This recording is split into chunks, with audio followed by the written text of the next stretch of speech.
गृहपति सूर्यदेव, अब हम और अधिक सहन नहीं कर सकते। शनिदेव ने परम विष्णु भक्तनी महारानी सुनीति के सौभाग्य के मार्ग में बिना कोई अपराध बलपूर्वक दुर्भाग्य की कुदृष्टि डाल दी है। हमें महारानी सुनीति की विष्णु भक्ति की रक्षा करनी होगी। मैं चंद्रदेव के प्रस्ताव से सहमत हूं। प्रतिशोध और प्रतिरोध की भी एक सीमा होती है। गृहपति सूर्यदेव के पुत्र होकर भी शनिदेव एक निम्न और नीच ग्रह जैसा कार्य कर रहे हैं।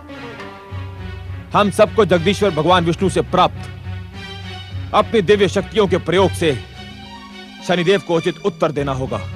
गृहपति सूर्यदेव, यदि इस समय भी हम शांत रहे तो शनिदेव का अहंकार हमें निर्बल और भीरू समझेगा और संसार पर उसका अत्याचार और शोषण बढ़ता चला जाएगा। गृहपति सूर्यदेव, आपको शीघ्र निर्णय करना होगा। जब तब व्रत में पूर्ण आस्था रखने वाले ग्रहों शनि मेरा पुत्र है, किंतु पुत्र के संबंध से बड़ा होता है कर्तव्य। कर्तव्य पालन ही मेरा जीवन का एकमात्र उद्देश्य है। मैं अपने कर्तव्य पथ पर ही निरंतर दौड़ता रहता हूँ। राहु जैसे दुष्ट बुद्धि वाले ग्रह से संबंध स्थापित करके शनि की बुद्धि भ्रमित हो गई है। हम उसे दंडित करके कर्तव्य पालन की शिक्षा अवश्य देंगे। किंतु क्या गृहपति सूर्यदेव? हम सबके आराध्य है जगदीश्वर श्री विष्णु के इस इच्छा संसार में उनकी इच्छा के बिना कुछ भी घटित नहीं होता। शनि भी जो कुछ करता है उसमें जगदीश्वर की ही इच्छा है। गृहपति सूर्यदेव, आज जीवन में पहली बार आपको अपने कर्तव्य से डिगता देख रहा हूं। क्षमा करें गृहपति सूर्यदेव, आप पुत्र मोह के वशीभूत होकर कहीं हम सबके हृदय में शनिदेव के प्रति सहानुभूति लाने का प्रयास तो नहीं कर रहे हैं? शनिदेव की उदंडता और दृष्टता जगदीश्वर भगवान श्री विष्णु की इच्छा कैसे हो सकती है? चंद्रदेव और मंगलदेव, आप दोनों का गृहपति सूर्यदेव के विरुद्ध विरोध उचित तो है, किंतु विचारणीय नहीं। अर्थात गृहपति सूर्यदेव का कथन पूर्ण सत्य है। इस संसार में जगदीश्वर श्री विष्णु की इच्छा के बिना एक पत्ता भी नहीं हिलता। सूर्यपुत्र शनिदेव जगदीश्वर की सृष्टि के एक अंग है। ऐसे में आप सबका गृहपति सूर्यदेव का विरोध उचित नहीं है। तो ऐसी स्थिति में हमारा क्या करना उचित होगा देवगुरु? आप सबने गृहपति सूर्यदेव को अपनी बात पूर्ण करने ही कहा थी।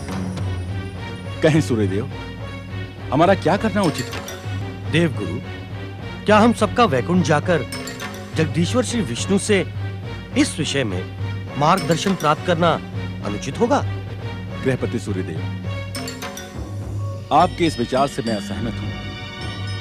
यदि शनिदेव जगदीश्वर की सृष्टि के एक अंग हैं और उन्हीं की इच्छा से कार्य करते हैं, तो हम सब भी उन्हीं के सृष्टि के अंग हैं। यदि हमारे मन में परम भागवत भक्ति महारानी सुनीति के प्रति सहायता का विचार जन्मा है, तो क्या यह जगदीश्वर की प्रेरणा नहीं मानी जाएगी? साधु साधु। हम सभी भागवत भक्तों को श्री विष्णु जी की व्यस्तता में हस्तक्षेप करना उचित नहीं है।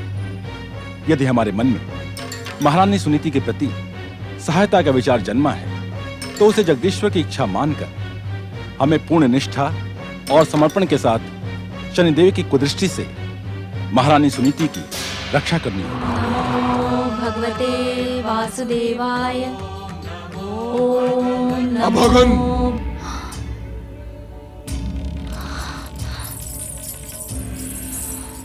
दुष्टा सुनीति, तूने हमारे आराधना के परामर्श की उपेक्षा कर हमारा घोर अपमान किया है, हमारा शनिदेव का। इसका दंड तुम्हें भुगतना ही होगा। शनिदेव, जगदीश्वर श्री विष्णु की लीला संसार में मैंने आपकी इच्छा से अपने पूर्व कर्मों के दंड को भुगत लिया है और आज भी भुगत रही हूँ। हे विध्वंसक शक्तियों के अधिष्ठाता शनिदेव, आप कृपया अपना भय दिखाकर मुझे अपने आराध्य जगदीश्वर श्री विष्णु की आराधना से भ्रमित ना करें। तनिक सोच दुष्टा, सोच कि विष्णु भक्ति से तुझे क्या मिला। विष्णु भक्ति करते करते कनपिला देश की पटरानी तू राजमहल में रहने के स्थान पर इस वन भवन में आश्रय पा रही है। तेरे पति ने मेरी उपेक्षा की, मैंने उसके भविष्य पर अपनी कुदृष्टि का प्रयोग कर उसके भाग्य पर काली छाया छा दी। उसकी सुख शांति नष्ट हो गई और अभी भी तुझे अपने विष्णु भक्ति पर गर्व है। तनिक सोच, सोच। शनिदेव, हमने कुछ पाने के लिए विष्णु भक्ति नहीं की, अपितु हर मनुवंशी अपना सर्वस्व जगदीश्वर श्री विष्णु के चरणों में समर्पित करने के लिए ही भागवत भक्ति में लीन रहता है। विष्णु भक्ति से हमें मन की शांति और जीवन में धैर्य प्राप्त होता है। असत्य बोलकर तू भाग्य विधाता शनि देव को भ्रमित करने का दुस्साहस कर रही है। महलों का सुख भोग करने वाली तू हमारे क्रोध के कारण अपमानित और उपेक्षित होकर इस वन भवन में पड़ी है। क्या यही तेरे शांति और धैर्य है? महलों में रहकर ऐश्वर्य का सुख भोग करना तो कंपिला की महारानी सुनीति के लिए सांसारिक नियमों का पालन मात्र है, किंतु आपकी कृपा से जब से इस वन भवन में आई हूँ, मेरे जीवन का हर क्षण मेरे ऐश्वर्य जगदीश्वर के चरणों में समर्पित रहता है। इस परम सुख को व्यक्त करने के लिए मेरे पास शब्द नहीं है शनिदेव। हाँ, इतना अवश्य कह सकती हूँ कि इस परम सुख को प्रदान करने में आपने इतना विलंब क्यों किया शनिदेव? दुष्टा, मूढ़ बुद्धि, तू शनि देव को नीति ज्ञान का पाठ पढ़ाने का दुस्साहस ना कर। अपनी भागवत भक्ति की लाज बचाने के लिए असत्य ना बोल दुष्टा, अन्यथा भाग्य विधाता शनि देव का क्रोध क्षण मात्र में तेरा सर्वनाश कर देगा। शनिदेव, जगदीश्वर भगवान विष्णु ही इस सृष्टि के रचयिता है। आपको जो दंड प्रदान करने की शक्ति प्राप्त है, वो भी जगत पालक श्री विष्णु की कृपा से ही प्राप्त है। इस कारण भागवत भक्तों को भयभीत करना छोड़कर आप परम जगदीश्वर भगवान श्री विष्णु की सर्वोच्च सत्ता को स्वीकार करें। वे सर्वशक्तिमान हैं, भक्त वत्सल हैं। आपकी प्रार्थना अवश्य स्वीकार करेंगे। अभागन, तो भाग्य विधाता शनि देव को भागवत भक्ति का परामर्श दे रही है। अब तेरा अंत निश्चित है। अब शनिदेव की कुदृष्टि से तेरा सर्वशक्तिमान विष्णु भी तेरी रक्षा नहीं कर पाएगा।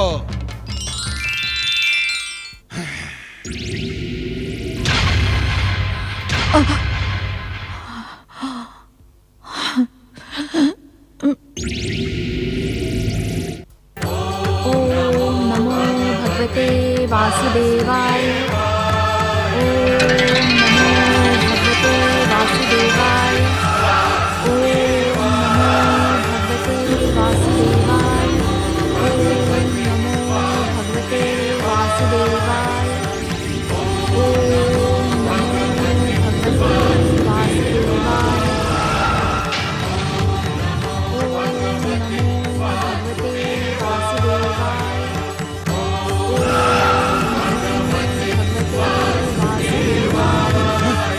ओम नमो भगवते वासुदेवाय।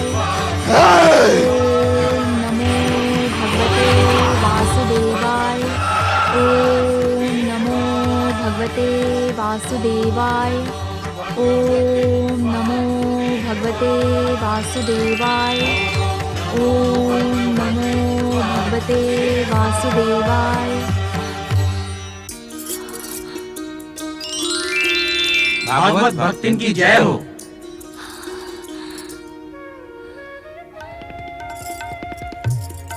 परम भागवत भक्तिन महारानी सुनीति, हम सब भी तुम्हारे समान भागवत भक्त हैं।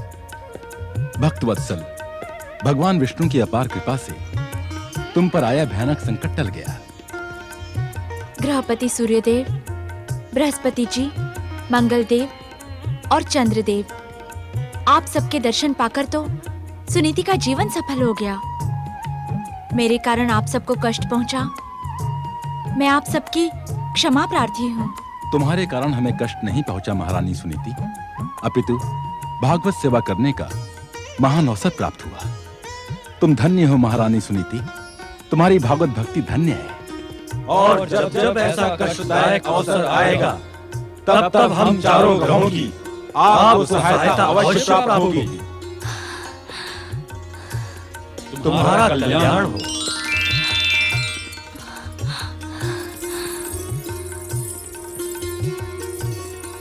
हे जगदीश्वर भगवान विष्णु, हे भक्त वत्सल, अपने भक्तों की रक्षा के लिए आप कितने कष्ट उठाते हैं। आपकी जय हो, आपकी जय हो। दूसरों को दंडित करने वाले शनिदेव, आज आपको क्या हो गया? किसने दंडित किया आपको? नारायण नारायण नारायण नारायण। विध्वंसक, विनाशक, भयानक और मारक कुदृष्टि के स्वामी भाग्य विधाता शनिदेव की ऐसी दुर्दशा। नारायण नारायण। भयभीत न हो शनिदेव, इस दीनहीन नारद पर कृपा कर उसकी जिज्ञासा का शमन करें। किसने की आपकी ऐसी दुर्दशा? नारायण नारायण। नारद, मुझे उत्तेजित करने का दुस्साहस ना करो, अन्यथा परिणाम तुम्हारे हित में ना होगा। नारायण नारायण। आप जैसा स्वयं को सर्वशक्तिमान समझने वाला यदि इस प्रकार कष्ट से पीड़ित हो जाए, तो इससे भयानक परिणाम और हो भी क्या सकता है शनिदेव? किंतु आपको दंडित किसने किया? नारायण नारायण। नारद, जाकर कह देना अपने श्री हरि विष्णु से कि वो हमसे टकराने का दुस्साहस ना करे, अन्यथा परिणाम भयानक होगा। ये मुझे भी भली भांति ज्ञात है। नारायण नारायण। शनिदेव, मैं आपका ये कोप संदेश जगदीश्वर भगवान विष्णु तक अवश्य पहुंचाऊंगा। नारायण नारायण। जगदीश्वर भगवान श्री विष्णु की जय हो। जगदीश्वर, आपके दर्शन पाकर हम सब धन्य हैं। भागवत भक्ति में लीन महारानी सुनीति पर अब आप कृपा करें, यही हम सबका निवेदन है। आज आप कैसी संदेह की भाषा बोल रहे हैं देवगुरु? अर्थात जगत गुरु, शनिदेव की भयानक कुदृष्टि से अभी अभी हमारी परम भक्तिन सुनीति की रक्षा हुई है। क्या वो रक्षा बिना हमारी कृपा के ही हो गई? क्षमा क्षमा त्रिलोकीनाथ, शब्दों के प्रयोग में मुझसे भूल हो गई। प्रभु, आपकी महिमा को तो कोई नहीं पहचान सकता, तो मुझ जैसे ज्ञानी की क्या विसात। क्षमा करें भक्तवत्सल, क्षमा करें। प्रभु, मृत्युलोक के प्राणियों पर शनिदेव का कोप तीव्र गति से बढ़ता ही जा रहा है। दैत्य गुरु शुक्राचार्य और दुष्ट बुद्धि राहु जैसे कुटिल मित्रों का संगठन बनाकर उसने मृत्युलोक के वासियों का जीवन संकट में डाल दिया है। हे सत्यनारायण भगवान, क्या इस समय शनिदेव पर अंकुश लगाना अनुचित होगा? गृहपति सूर्यदेव, आप तो स्वयं अभी अभी शनिदेव के दुराचार पर अंकुश लगाकर आ रहे हैं। स्वामी, वो अंकुश तो मात्र सुनीति के कष्टों के विरुद्ध था। मैं संपूर्ण मृत्युलोक के प्राणियों की रक्षा के लिए निवेदन कर रहा हूं। गृहपति सूर्यदेव, अपने पुत्र शनैश्चर के कुकृत्यों पर दुखी ना हो, क्योंकि दुखी मन परमात्मा को प्रिय नहीं होता। परमात्मा ने इस सृष्टि की रचना अपने आनंद के लिए की है।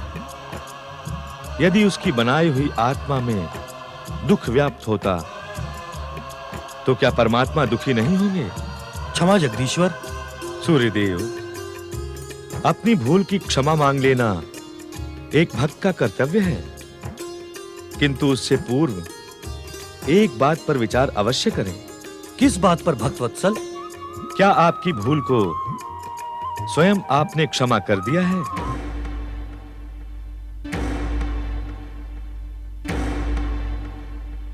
मेरे कथन को सुनकर चकित होने की आवश्यकता नहीं है।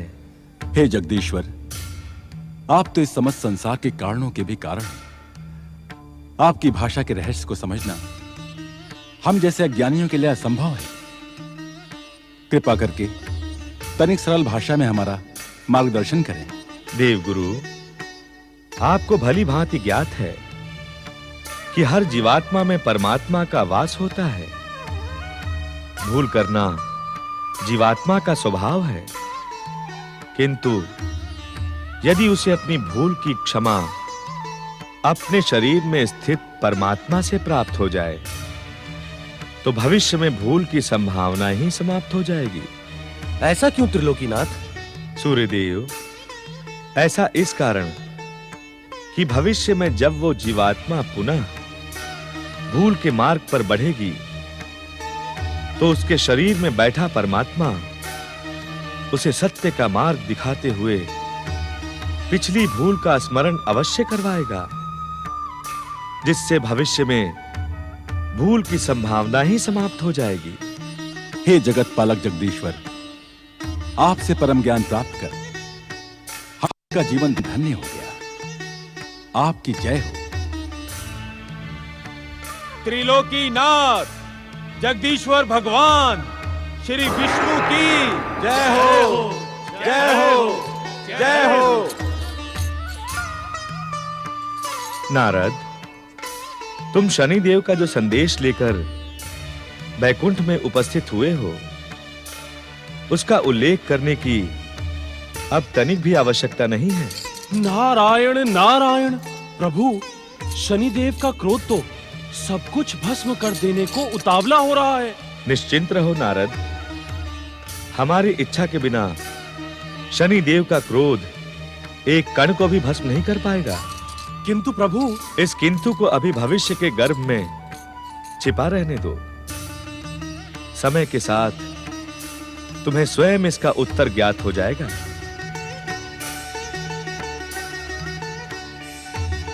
जगदीश्वर भगवान श्री विष्णु की जय हो।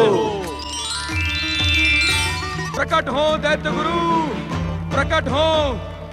विध्वंसक शक्तियों की बार बार पराजय से राहु का मन खिन्न हो गया है। उसकी खिन्नता का शमन करें दैत्य गुरु। प्रकट हो दैत्य गुरु, प्रकट हो, प्रकट हो। प्रणाम दैत्य गुरु शुक्राचार्य।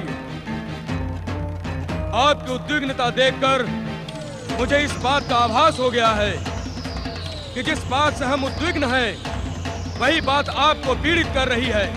तुमने उचित समय पर हमारा आवाहन किया है राहु।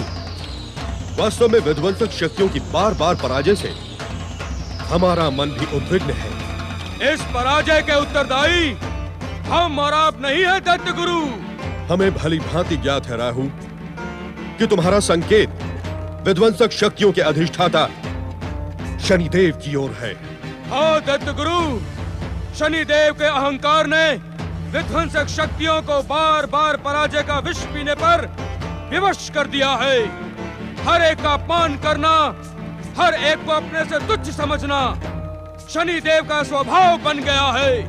हमें ज्ञात है कि कुछ समय पूर्व शनिदेव ने तुम्हें स्वार्थी और अवसरवादी कहकर तुम्हारा घोर अपमान किया है।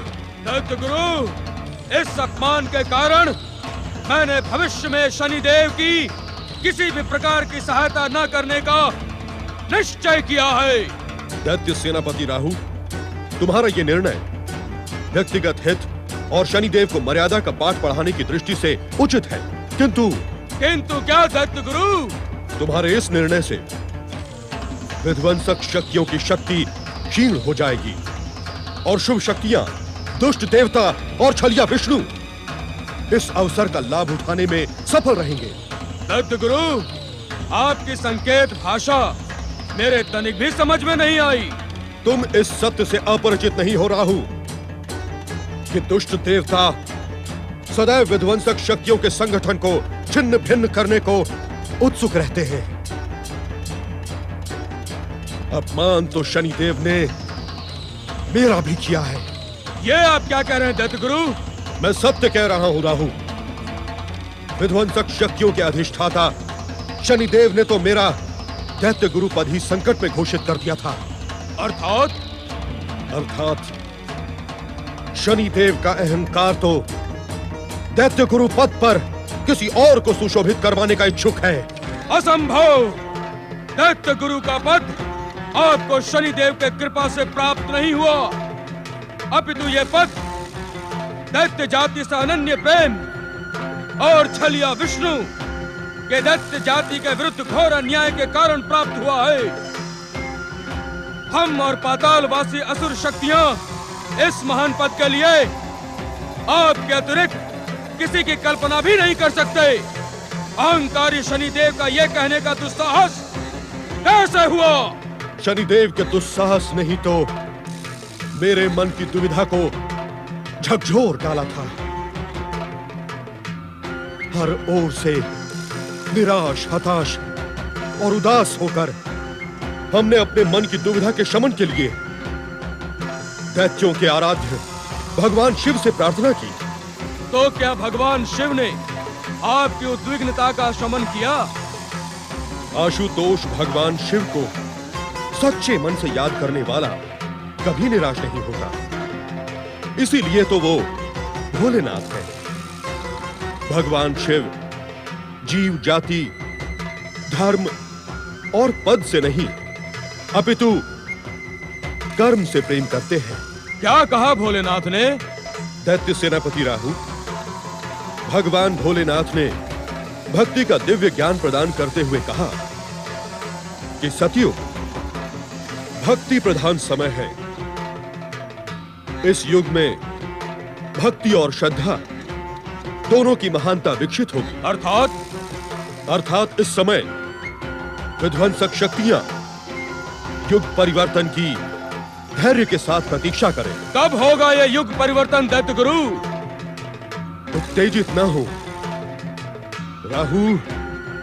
भगवान भोलेनाथ ने हमसे स्वयं कहा कि युग परिवर्तन और असुरों की भूमिका प्रारंभ होते समय हमारा संकेत स्वयं प्राप्त हो जाएगा। हर हर महादेव।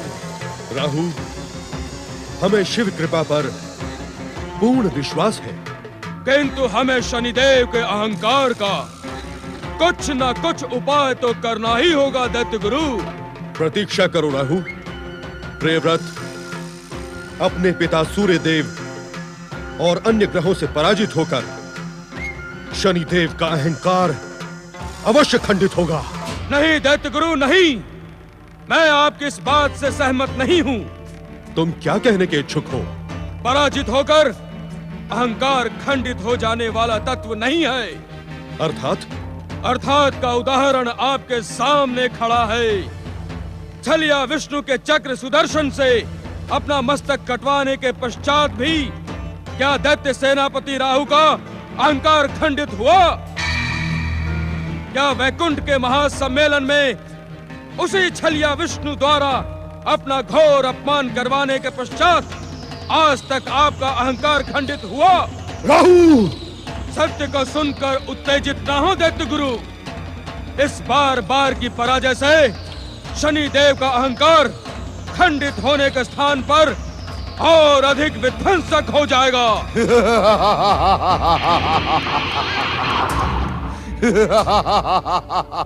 जीवन में पहली बार तुम्हारे मुख से सत्य सुन रहा हूं राहु।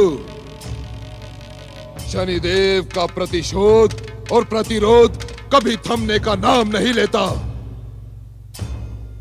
सागर की लहरों के भांति मिटकर भी उफनता ही रहता है। बृहस्पति, सूर्य आदि हमारे विरोधी ग्रहों के संगठन ने शनिदेव की विध्वंसक शक्तियों को चुनौती देने का दुस्साहस किया है। इसका परिणाम उनके हित में शुभ ना होगा ना। लंबे समय के पश्चात आपके दर्शन हुए हैं शनिदेव।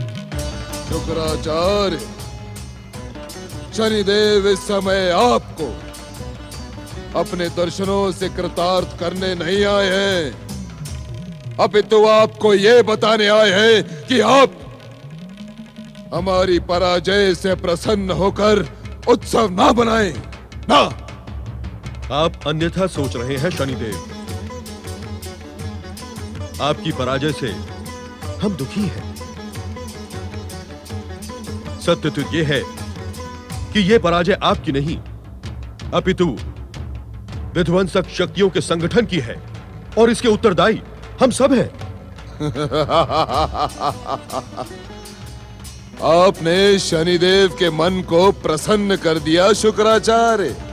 मैं तो सोचता था कि शिव भक्ति में लीन आपका मन दैत्य और असुर जाति के विरुद्ध भयानक षड्यंत्र कर रहा है, किंतु आपके मन की भावना सुनकर विध्वंसक शक्तियों के अधिष्ठाता शनिदेव को विश्वास हो गया कि आप, केवल आप ही दैत्य जाति के सच्चे हितैषी हैं।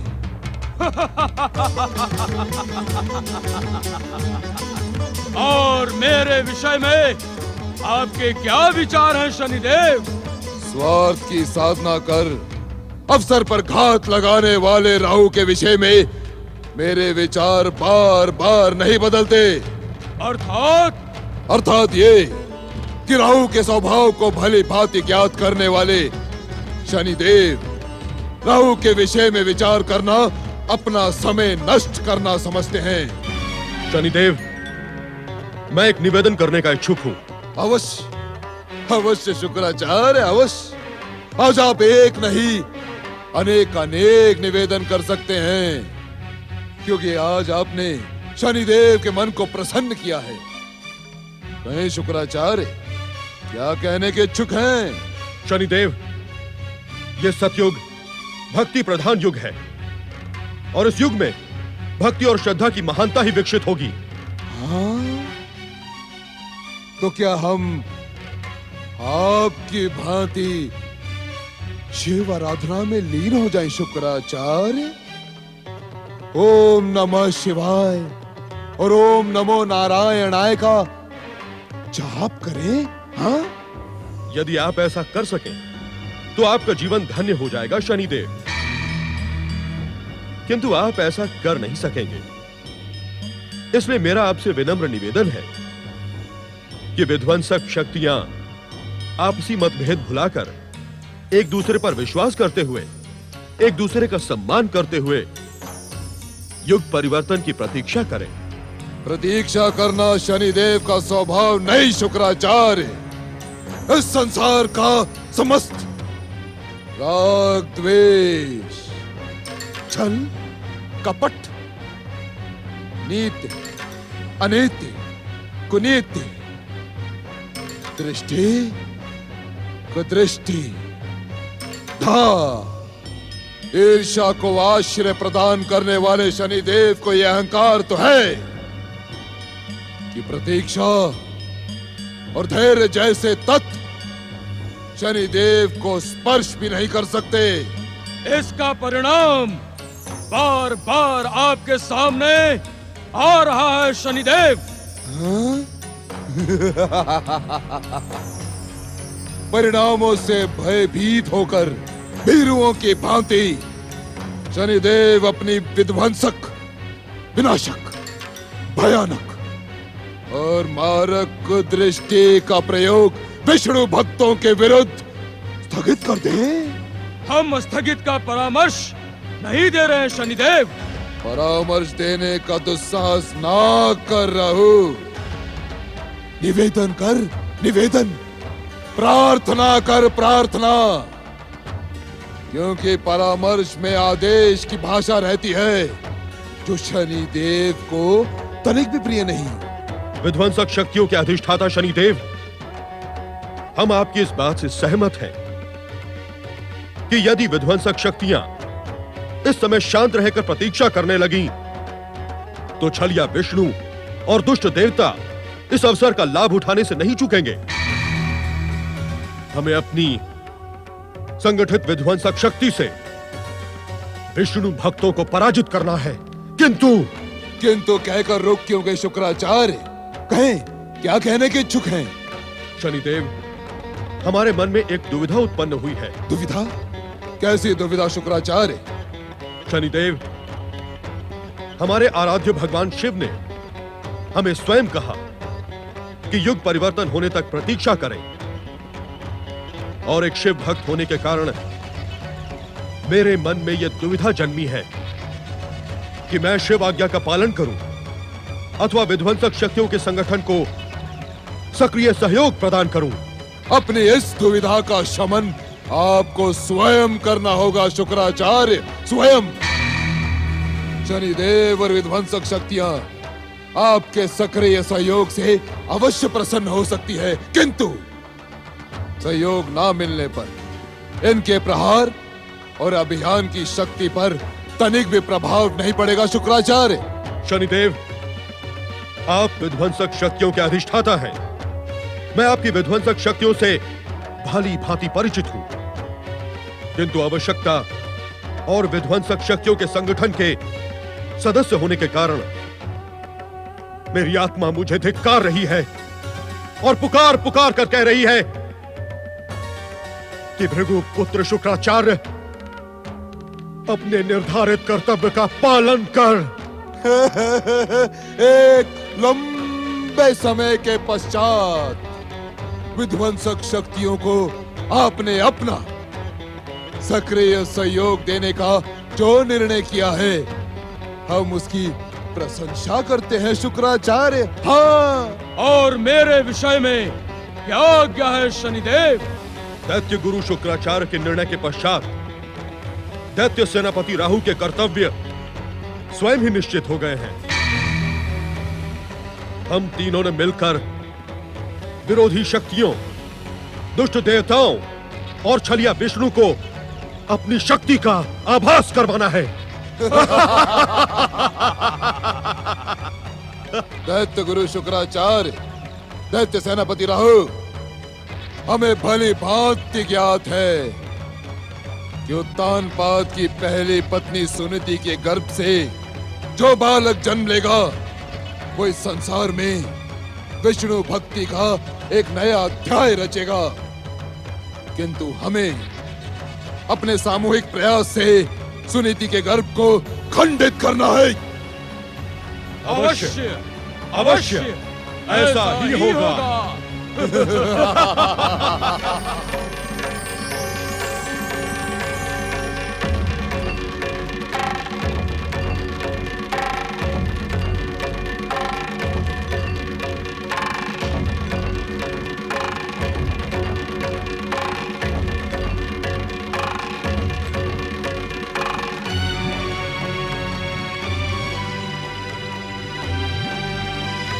आप निश्चिंत रहिए देवगुरु, अब ऐसा कुछ नहीं होगा। मुझे विध्वंसक शक्तियों के संगठन के निश्चय का भली भांति ज्ञान है। गृहपति सूर्यदेव, आप विध्वंसक शक्तियों के अधिष्ठाता शनिदेव के पिता हैं। शनि स्वभाव से हठी और अहंकारी हैं। वो किसी भी मूल्य पर पराजय स्वीकार नहीं करते हैं। देवगुरु, सात्विक और शुभ ग्रहों ने महारानी सुनीति की सुरक्षा के लिए शनिदेव को उसके दुस्साहस का उचित दंड दिया है। मुझे पूर्ण विश्वास है कि शनि अब महारानी सुनीति की ओर देखने की उद्दंडता पुनः नहीं करेगा। आश्चर्य है, विध्वंसक शक्तियों के निर्णय का ज्ञान होने पर भी आप ये बात कह रहे हैं। सज्जन और सदाचारी अपमानित, उत्तेजित होने से अपना मार्ग परिवर्तित कर देते हैं, किंतु दुर्जन और दुराचारी अपमानित और उत्तेजित होने से और भी अधिक भयानक और विध्वंसक हो जाते हैं। ऐसी स्थिति में हमारा क्या करना उचित होगा देवगुरु? गृहपति सूर्यदेव, आप समस्त सात्विक और शुभ ग्रहों को निर्देश दें कि वे अपने निर्धारित कार्यों के साथ परम विष्णु भक्तिन महारानी सुनीति पर दृष्टि रखें। यदि विध्वंसक ग्रह उन्हें हानि पहुंचाने की चेष्टा करें तो शुभ ग्रह उन्हें दंडित करें। यही उचित होगा। मैं समस्त शुभ ग्रहों को आपका निर्देश भिजवाने के साथ ही महारानी सुनीति की सुरक्षा के प्रति सावधान कर देता हूं। देवगुरु, मन में अभी अभी एक भावना ने जन्म लिया है। कहें गृहपति सूर्यदेव, मन की भावना भगवान विष्णु की प्रेरणा के बिना जन्म ले ही नहीं सकती। समस्त सात्विक ग्रहों को महारानी सुनीति की सुरक्षा के प्रति सावधान करने के साथ ही क्यों ना हम स्वयं महारानी सुनीति को सावधान करें, भागवत भक्ति में लगे उनके निश्चय को और अधिक अटल करें। साधु आपके मन में श्री विष्णु के पास से जिस प्रेरणा ने जन्म लिया है